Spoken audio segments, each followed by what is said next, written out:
Bismillahirrahmanirrahim. Assalamualaikum warahmatullahi wabarakatuh. Innal hamdalillah usalli wa usallimu ala Rasulillah Muhammad ibn Abdullah wa ala alihi wa ashabihi wa mawalah. Asyhadu an la ilaha illallah wahdahu rabbi la syarika lah wa asyhadu anna Muhammadan abduhu wa rasuluh. Qala Allah ta'ala fil Qur'anil Karim, ya ayyuhalladzina amanu taqullaha haqqa tuqatih wa la tamutunna illa wa antum muslimun. Amma ba'd. Fa ya ayyuhal hadirun, i'lamu rahimakumullah fa inna asdaqal hadithi kitabullah wa khairal hadi hadi Muhammadin sallallahu alaihi wa alihi wa sallam. Allahumma 'allimna ma yanfa'una wanfa'na bima 'allamtana wa zidna min 'ilmika wa karamika wa judika ya dzal jalali wal ikram. Innaka ala kulli syai'in qadir wa bil ijabati jadir. Para hadirin jamaah salat zuhur rahimani wa rahimakumullah.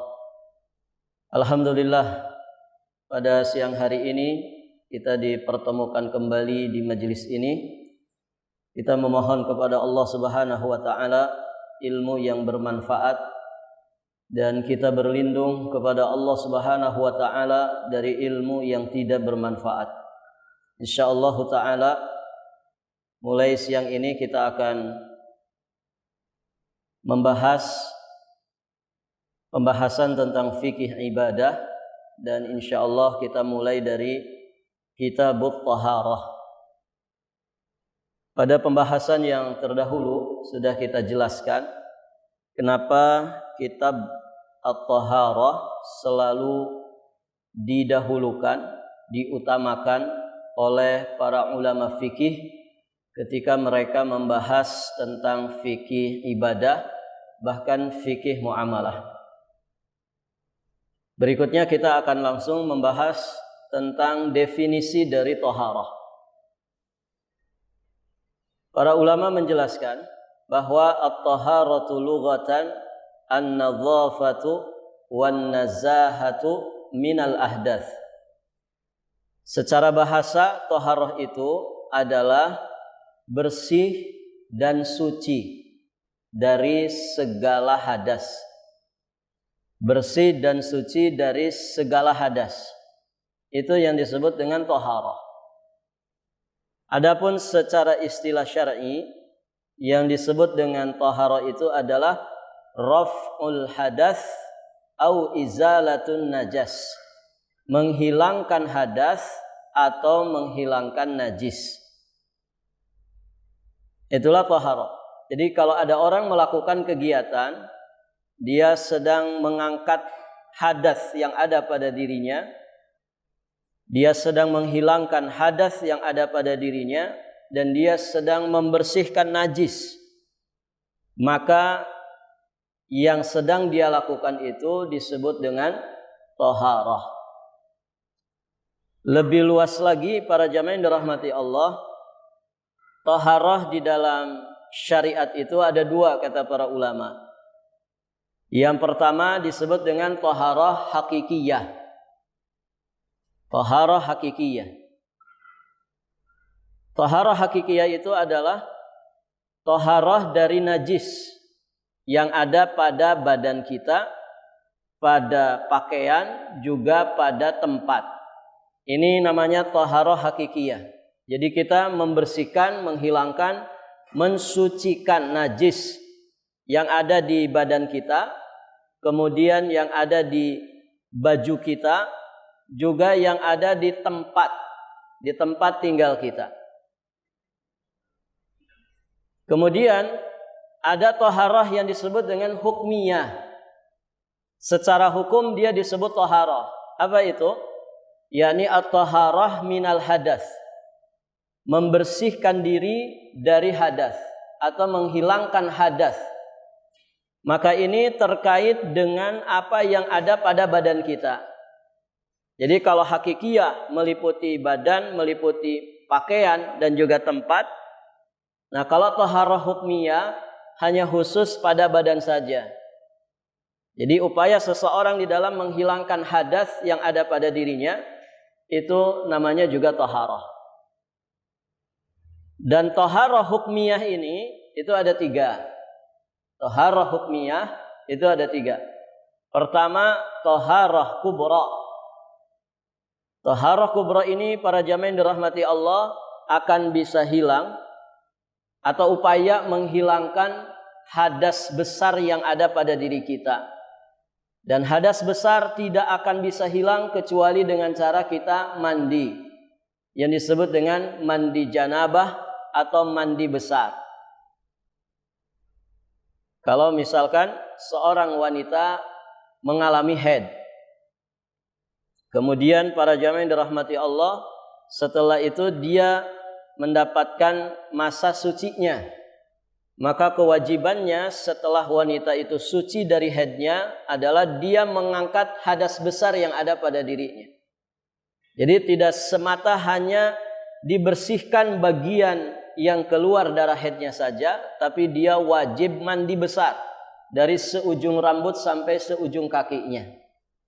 Demikian pula sepasang suami istri ketika selesai melaksanakan hubungan badan, maka berarti kedua-duanya mendapatkan hadas besar. Apa upaya yang dilakukan? Dia wajib taharah. Taharah hukmiyah. Dia wajib, kedua-duanya wajib menghilangkan hadas besarnya. Bagaimana caranya? Tidak hanya membersihkan bagian kemaluannya saja, tapi kedua-duanya wajib mandi janabah, mandi besar. Nah itu para jamaah yang dirahmati Allah. Nah ini yang disebut dengan taharah kubra. Ada juga yang disebut dengan taharah sugra. Taharah sugra para jamaah yang dirahmati Allah adalah upaya menghilangkan atau mengangkat hadas kecil yang ada pada diri kita. Hadas kecil para jamaah yang dirahmati Allah akan hilang dengan cara kita berwudu. Jadi kalau orang tidak punya wudu, maka sesungguhnya dia dikatakan punya hadas, ya kan? Walaupun dari ujung rambut sampai ujung kakinya bersih, gitu ya. Mau berangkat kerja habis mandi bersih, dia pakai sampo, dia pakai sabun, dia gosok gigi, kemudian pakai pakaian yang bersih, wangi, suci, pakai parfum, tapi dia tidak punya wudu, maka orang ini berhadas tidak? Orang ini punya hadas tidak? Punya hadas, tapi hadas kecil. Ketika dia mau menunaikan sholat, maka dia wajib menghilangkan hadas kecilnya itu. Dengan cara apa? Dengan cara berwudu. Ini namanya taharah sugra. Nah ada yang menjadi badal. Badal itu pengganti dari taharah kubra, pengganti dari taharah sugra. Apa para jamaah? Pengganti mandi besar dan wudu itu apa? Tayammum. Nah ini badal dari keduanya. Ketika orang itu beruzur. Karena ada kalanya misalkan orang tidak mendapati air untuk mandi janabah, dia tidak mendapati air untuk berwudu, maka dia bisa melakukan badal dari mandi dan juga dari berwudu pakai air. Nah, badalnya itu adalah tayammum yang menggunakan sa'idan thayyiban, menggunakan tanah yang suci atau debu yang suci. Baik, para jamaah yang dirahmati Allah. Kilahuma wajib. Kedua-duanya hukumnya itu wajib. Baik itu taharah hakikiyah ataupun taharah hukmiyah, itu hukumnya wajib. Wajib dikerjakan ketika orang ingin melakukan sesuatu yang telah ditetapkan oleh syariat dengan syarat dia wajib bersuci terlebih dahulu sebelum melakukannya. Jadi imma itu taharah yang disebut dengan hakikiyah tadi atau taharah yang disebut dengan taharah hukmiyah, kedua-duanya hukumnya wajib. Allah Subhanahu wa taala berfirman di dalam Al-Qur'an, "Wa thiyabaka fatahhir." Dan pakaianmu sucikanlah. Pakaianmu sucikanlah. Maksudnya ini perintah dari Allah supaya pakaian kita itu suci dari najis. Dibersihkan. Kemudian para jamaah yang dirahmati Allah, tentang taharah hukmiyah. Nabi SAW juga mengatakan, "La tuqbalu salatun bighairi taharatin." Tidak akan diterima salat itu tanpa ada taharah di dalamnya. Dari dua dalil ini menunjukkan kepada kita semua bahwa taharah hakikiyah, taharah hukmiyah, kedua-duanya hukumnya wajib. Baik, para jamaah yang dirahmati Allah. Coba diulangi Pak, taharah itu ada berapa? Ada dua ya. Pertama, taharah hakikiyah. Taharah hakikiyah itu betulan kita mensucikan sesuatu dari najis. Baik yang ada di badan kita, misalkan badan kita kena air kencing, kita bersihkan. Itu taharah hakikiyah. Atau di baju kita kena najis, maka kita bersihkan. Itu taharah hakikiyah. Atau pada tempat, meja ini misalkan kena najis, maka kita bersihkan. Masjid ini kena najis, kita bersihkan. Rumah kita kena najis, kita bersihkan. Itu taharah hakikiyah. Kalau taharah hukmiyah tadi apa? Yang kaitannya dengan menghilangkan hadas. Menghilangkan hadas. Berarti dia khusus kaitannya dengan badan kita saja. Karena yang berhadas itu badan kita. Ada hadas besar, maka dihilangkan dengan cara apa? Mandi. Kemudian hadas kecil dihilangkan dengan cara wudu. Dan ada yang menjadi pengganti dari keduanya ketika kita beruzur. Apa itu? Tayammum. Nah itu para jamaah yang dirahmati Allah. Baik, kita lanjutkan. Di pembahasan pertama, kita akan membahas tentang babul miyah. Bab tentang masalah air. Kullu ma'in nazala minas sama' au kharaja minal ardi fahuwa tahurun. Semua air yang turun dari langit, semua air yang turun dari langit atau dia keluar dari dalam bumi, maka air itu dihukumi suci. Dasarnya adalah firman Allah Subhanahu wa taala di surat Al-Furqan ayat 48. Wa anzalna minas sama'i tahuran. Dan kami menurunkan dari langit itu air yang suci. Air yang turun dari langit maksudnya apa? Air apa Pak? Air hujan ya. Langit itu kan yang di atas. Air hujan itu turun dari atas para jamaah yang dirahmati Allah dengan proses yang kita sama-sama ketahui dalam ilmu pengetahuan. Begitu ya. Kemudian turun ke bumi. Maka air hujan itu adalah air yang suci. Suci lagi mensucikan. Jadi dia zat airnya suci, kemudian bisa digunakan untuk mensucikan. Kalau kita misalkan istinja, selesai buang air kecil atau buang air besar pakai air hujan, bisa? Bisa. Kemudian para jamaah yang dirahmati Allah, ketika pakaian kita ada najisnya, kita cuci pakai air hujan, bisa? Bisa. Karena air hujan itu suci dan sekaligus mensucikan. Demikian pula disebutkan oleh Nabi SAW tentang laut. Nabi pernah menjelaskan tentang laut. Kata Nabi SAW, huwa tahuru ma'uhu al-hillu maitatuhu. Air laut itu adalah suci airnya, kemudian halal bangkainya. Nabi menyebutkan at-tahuru ma'uhu. Laut itu suci airnya.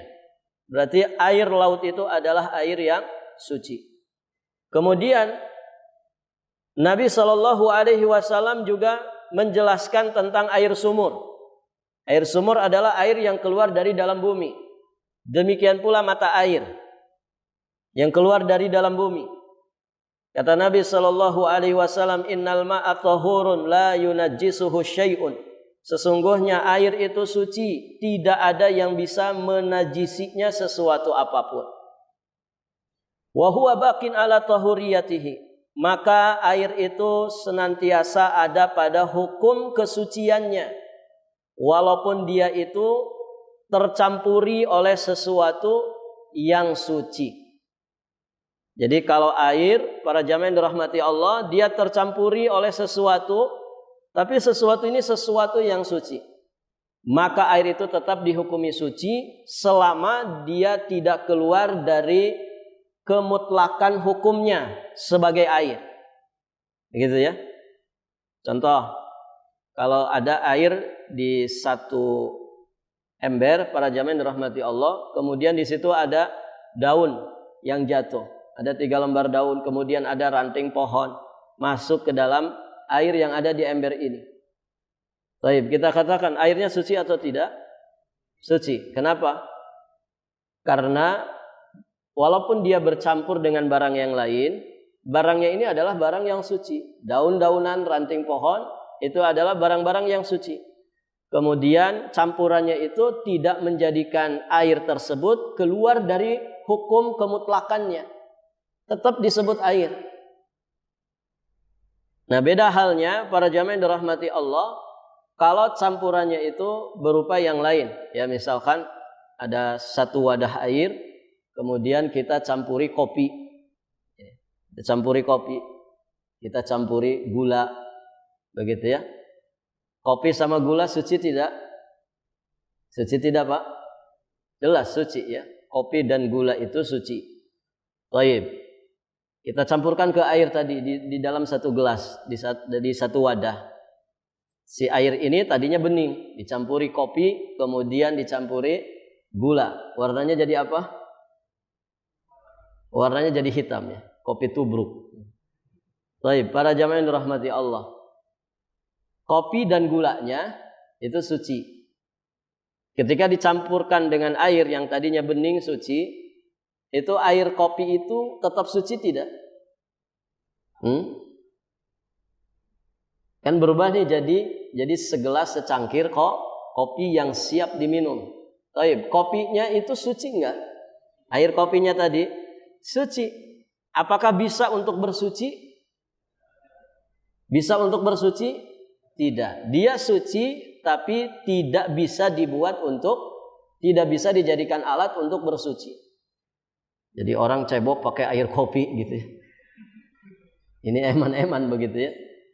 Dia tidak bisa dibuat untuk mensucikan sesuatu. Kalau air kopinya suci, air tehnya suci, air susunya suci, tapi tidak bisa dijadikan untuk alat bersuci. Kenapa? Karena para jamaah yang dirahmati Allah, campurannya itu sudah mengeluarkan dia dari hukum mutlak air. Namanya bukan air lagi kalau sudah jadi secangkir kopi. Tapi namanya apa? Ya kopi. Kalau dia dicampur teh sampai pekat gitu ya, maka namanya apa? Teh. Kalau dia dicampur susu sampai pekat warna susu, maka dia namanya susu. Nah, demikian para jamaah yang dirahmati Allah. Jadi pada asalnya air itu suci dan mensucikan. Walaupun dia bercampur dengan benda yang lain, selama campurannya itu campuran yang suci, kemudian tidak mengeluarkan hukum air itu dari kemutlakannya sebagai air. Dasarnya adalah sabda Nabi Shallallahu Alaihi Wasallam untuk para perempuan yang memandikan jenazah putrinya. Nabi berpesan, Nabi memerintahkan kepada perempuan-perempuan yang memandikan jenazah putrinya. Apa kata Nabi? Igsilnaha salasan. Mandikanlah jenazah putriku itu 3 kali. Au khamsan, atau 5 kali. Au aktsar min dzalika in ra'aitunna. Atau lebih dari 5 kali jika kalian memandang itu diperlukan. Ya, dalam hitungan ganjil ya. Demikian memandikan jenazah. Minimalnya 3 kali, kalau merasa kurang 5 kali, merasa kurang bisa 7 kali atau bahkan lebih dari itu. Kemudian kata Nabi, di sini poinnya, bima'in wasidrin, dengan dicampuri, ya dengan mandikanlah dengan air yang dicampuri oleh daun bidara. Sidr itu daun bidara.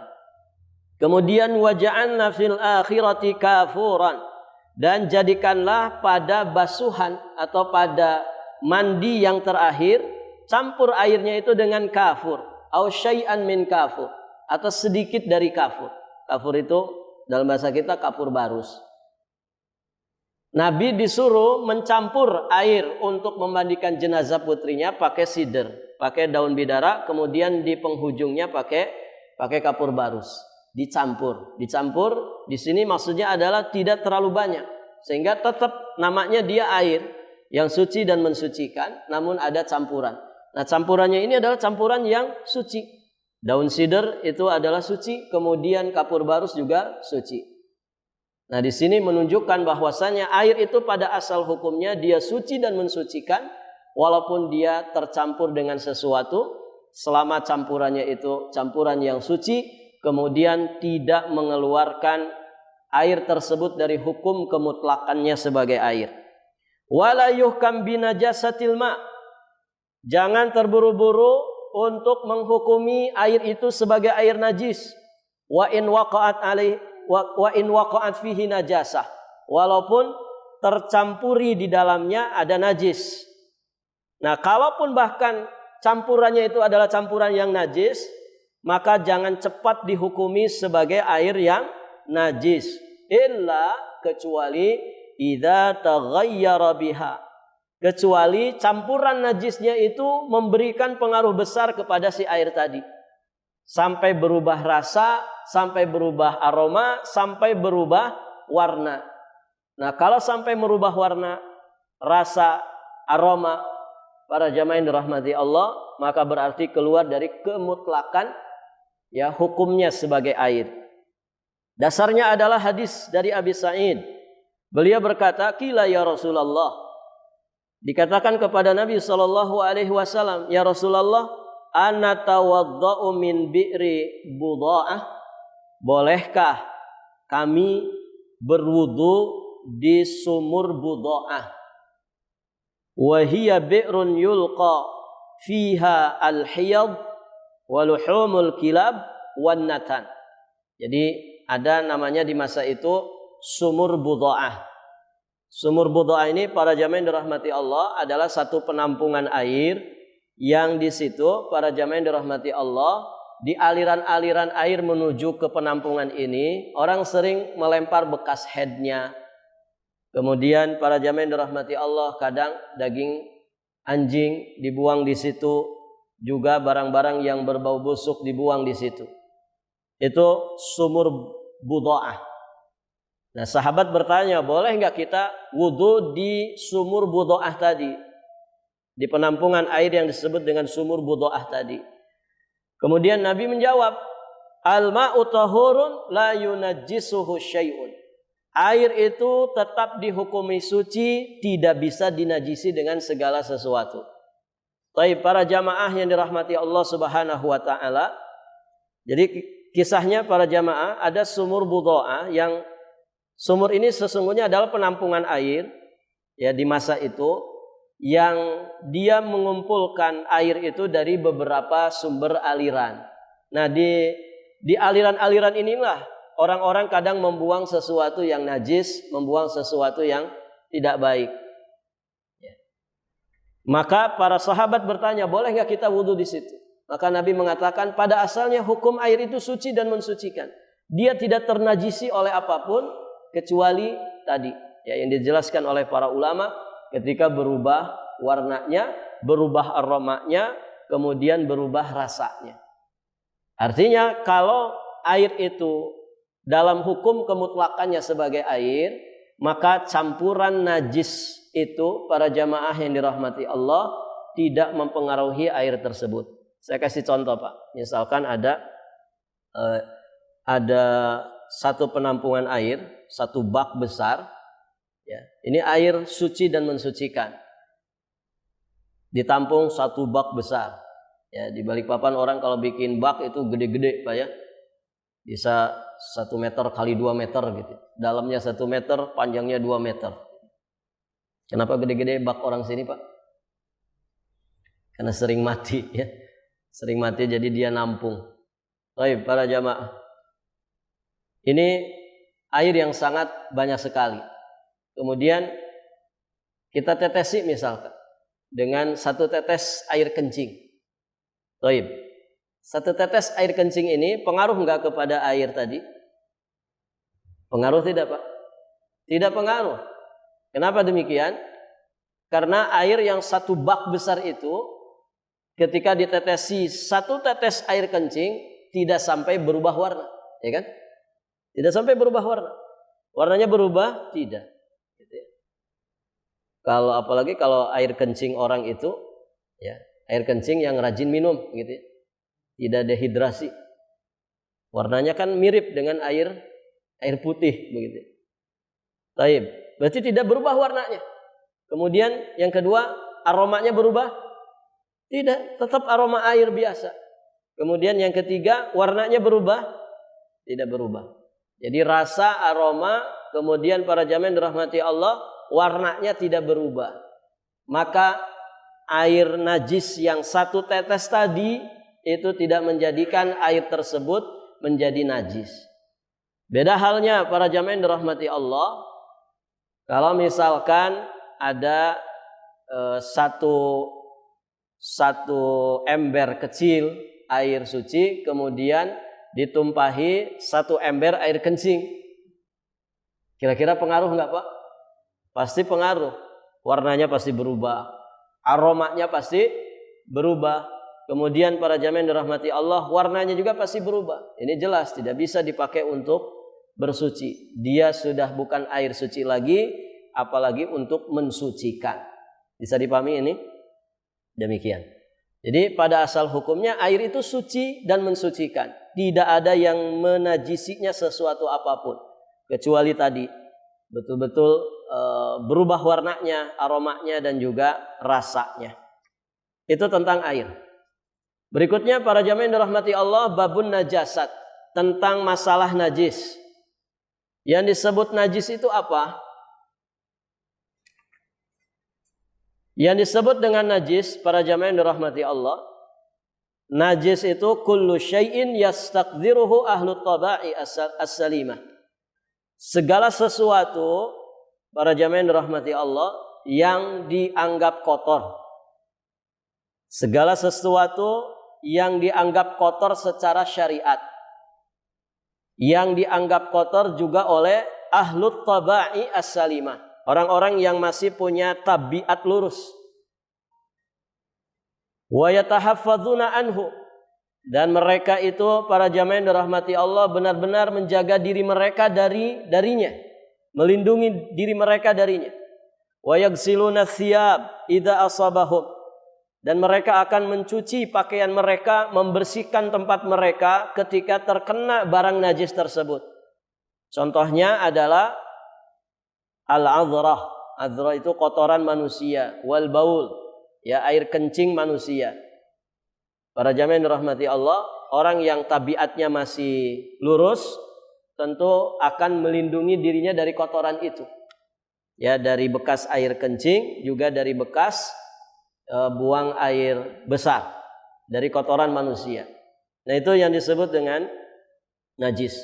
Apa yang dinyatakan oleh syariat sebagai sesuatu yang kotor, sesuatu yang najis. Kemudian juga orang-orang yang punya tabiat lurus, dia akan menjaga, melindungi dirinya, pakaiannya, tempatnya dari najis tersebut.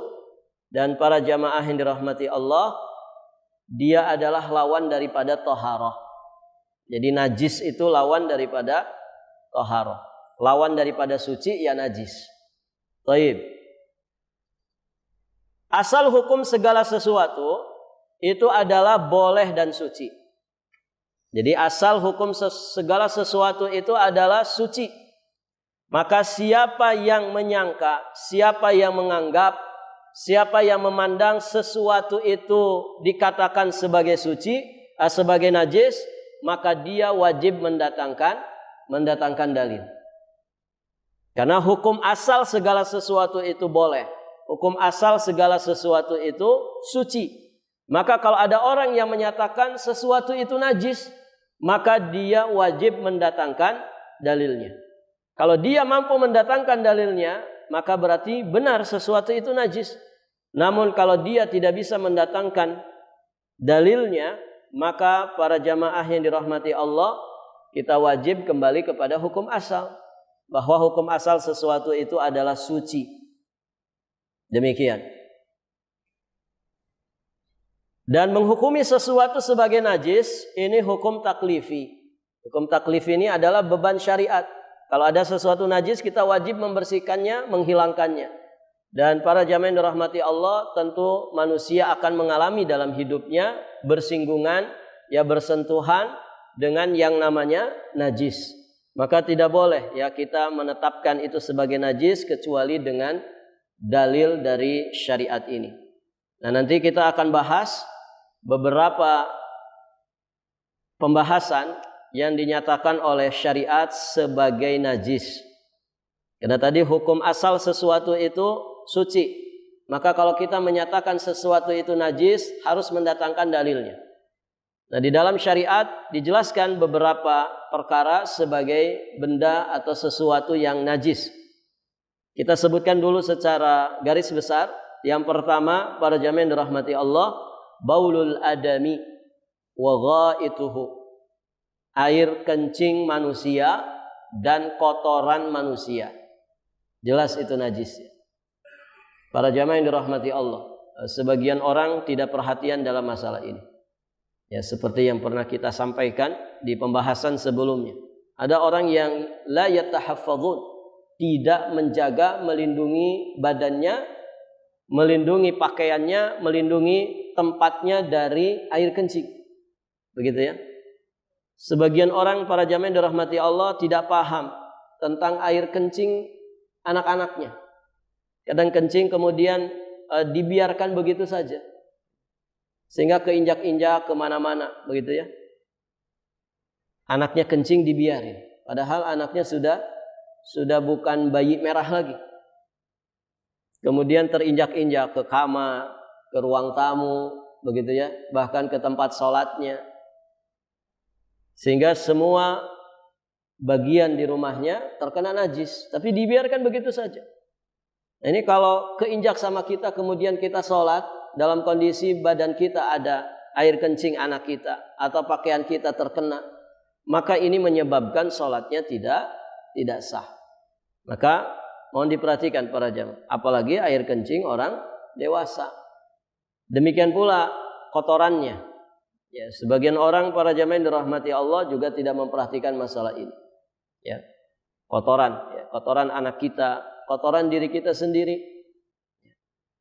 Ini mohon diperhatikan. Apalagi kalau kita misalkan pakai WC-nya WC umum.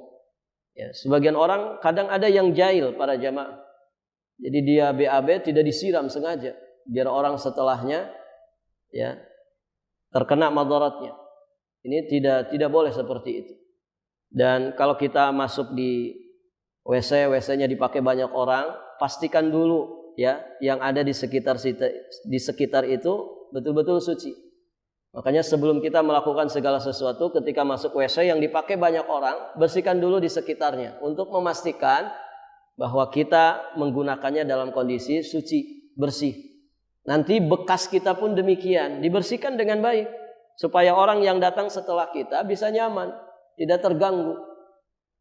Baik, para jamaah yang dirahmati Allah. Jadi air kencing manusia, kotoran manusia ini najis. Kemudian ada yang disebut dengan madhi. Madhi dan wadi. Ini yang keluar dari kemaluan. Madhi itu biasanya ketika orang membayangkan syahwat, membayangkan hubungan badan, ada keluar sesuatu dari zakarnya, dari kemaluannya. Nah, ini madhi. Kalau wadi itu yang bersamaan dengan air kencing. Jadi orang kencing kemudian setelahnya keluar ya cairan kental, warnanya putih, bening, ya. Keluar setelah orang itu kencing. Ini disebut wadi. Ini pun juga najis para jamaah yang dirahmati Allah. Kemudian kotoran hewan yang tidak dimakan dagingnya juga najis. Darah head juga najis. Kemudian lu'abul kalbi, air liurnya anjing juga najis. Para jamaah yang dirahmati Allah, seorang muslim selayaknya tidak memelihara anjing. Ya. Kalau kita melihara anjing di rumah, Pak, ya pahala kita berkurang satu harinya 1 qirat. 1 qirat itu segede gunung Uhud. Kalau dalam sehari pahala kita tidak segede itu, tekor kita. Jadi jangan melihara anjing. Sekarang ngetren ya, orang Islam ikut-ikutan melihara anjing. Buat apa? Apa manfaatnya? Ini biasanya orang-orang yang kelebihan duit gitu ya. Saking banyak duitnya bingung buang duit kemana. Ya, akhirnya pelihara anjing, dibuatkan rumahnya, begitu ya, makanannya, ada dokter pribadinya, gitu. Luar biasa. Sampai habis jutaan rupiah hanya untuk ngurus anjing. Lebih baik ngurus anak yatim, Pak. Ya, jadi pahala jariah, jadi pahala besar di sisi Allah. Ada orang, masya Allah, hobi boleh hobi tapi jangan berlebihan, ngurus burung, gitu. Burungnya diurus, anaknya nggak diurus. Burungnya diperhatiin, istrinya nggak diperhatiin. Hayo aja nguplek ngurus burung sebelum berangkat kerja, pulang berangkat kerja. Bahkan kalau perlu lembur, gitu kan? Ngurus burung. Bukan tidak boleh para jamaah, tapi ketika orang berlebih-lebihan sampai mengabaikan dari yang wajib, ini jadinya nggak baik. Ngurus kucing, anaknya dibiarin, kucing diurus. Sampai dibuatkan rumahnya, dibelikan segala sesuatunya. Ketika sakit dibawa ke dokter spesialis hewan. Masya Allah. Para jamaah yang dirahmati Allah. Baik, silahkan punya hobi yang baik-baik, tapi jangan berlebih-lebihan. Itu ya. Apalagi kalau melihara anjing. Melihara anjing. Jogging bersama anjing. Gitu. Istrinya nggak diajak jogging, anaknya nggak diajak jogging, anjing yang diajak jogging. Gitu kan. Kadang diciumin para jamaah, anjing diciumin. Ini air liurnya najis. Kalau dia jilatin bejana kita itu harus dicuci 7 kali. Ini nanti ada pembahasannya. Kemudian bangkai. Bangkai juga para jamaah yang dirahmati Allah itu sesuatu yang najis. Itu 8 perkara yang najis yang disebutkan di sini yang lengkap ada dalil-dalilnya. Insyaallah taala di kesempatan yang lain kita akan bahas dalil-dalilnya dari barang-barang najis ini. Semoga apa yang disampaikan bermanfaat bagi kita semua. Hadanallahu wa iyyakum ajma'in wallahul muwaffiq ila aqwamit thariq. Akhiru da'wana alhamdulillahi rabbil alamin. Baik, sampai di sini kita cukupkan. Subhanakallahumma bihamdik asyhadu an la ilaha illa anta astaghfiruka wa atubu ilaik. Assalamualaikum warahmatullahi wabarakatuh.